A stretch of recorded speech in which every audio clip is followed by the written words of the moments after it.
Farmers here in Connecticut are busy all year round, but especially in the springtime as lots of little moms are having babies. And that is the case at the Kalenauskas farm in Watertown. It's busier than ever, not only with the animals, but with a new farm market. Melissa Cole stopped by for a visit. My grandparents came from Lithuania and purchased into this farm and then outright purchased it in 1914.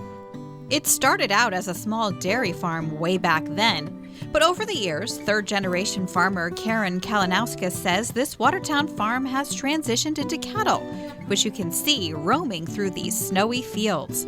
There are plenty of animals outside of the barn: cows, steer, sheep, alpacas, and geese, who spend a lot of their day crossing the road. But inside, get ready. There is a lot to see. These are pregnant goats. Look at how big. Oh, wow. You're about to have some babies. This is a pregnant goat pen. And boy, are they hungry. These little black and white lambs were born 5 days ago. There's a set of triplets and twins. And the newest ones on the farm? These were born at 9 a.m. Just today? Today. Oh my gosh, and they're already standing and eating? All of your hooved animals on their feet and eating in 30 minutes.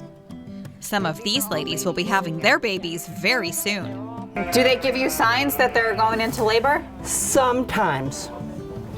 They'll paw at the ground. They'll talk to the babies before they're born. Okay. They'll be walking around talking. Like, where are you? Come on, I'm ready for you. Have you ever seen a newborn bunny? This mom has a nest. See if you let me. Are you gonna be mad at me? Oh my gosh. She just had that little bunny? No, it's already got hair. They have peach fuzz when they're born. And so their eyes don't open until 10 to 14 days. Here's a little brown one. 7 days old, unbelievable. When will they sort of be more on their own? They shouldn't leave mom before at least 4 weeks. Okay. Cuteness overload with this mother and baby alpaca. He was born in the fall. Who is this? This is last year's baby alpaca that has personality. Hi. And you may have noticed Baxter the cat. So this little cat has been following me around the whole time. All day long. Hello, cutie. You've got to have cats on a farm for mice and rats and sometimes some of the birds that come in. Okay. There's always something happening on this farm in all seasons. Karen says during COVID, she's gotten a lot more calls than usual inquiring about food.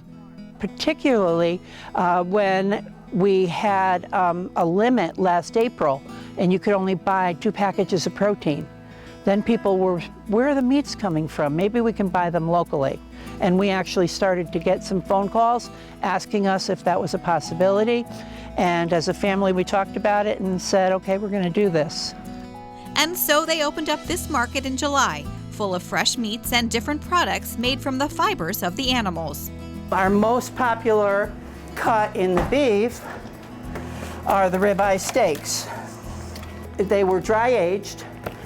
We're fortunate our meats were aged 2 to 3.5 weeks. And so it also helps with the tenderness. Okay. I want you to feel, this is 100% wool. This is from a white sheep, a black sheep, and the gray is from the Jacob, the black and white blended. Okay. So that's wool that's made into yarn. Now I want you to feel this. Ooh, this one's really soft. This is 50% alpaca and 50% merino. Oh, wow. Yeah, you can feel the difference. The alpaca blend is good for baby clothes and scarves. Karen does all of these needle felting crafts, and the 4th generation nieces and nephews also contribute to some of these products in the market.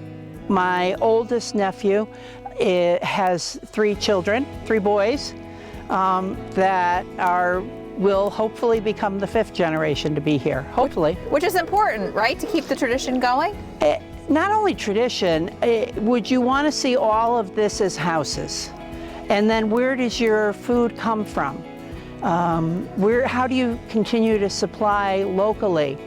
There's all kinds of statistics about how far your fresh produce, your milk, everything has to come. And do you want it all to be subject to what happens if there's a transportation crisis? You need to have everything, at some level maintained here in Connecticut, and that's very important. All right, the farm market is open on Thursdays, Saturdays, and Sundays, but also by appointment if you call ahead of time. Yeah, and you can find more information on their Facebook page as well. We'll put the link right on betterct.com.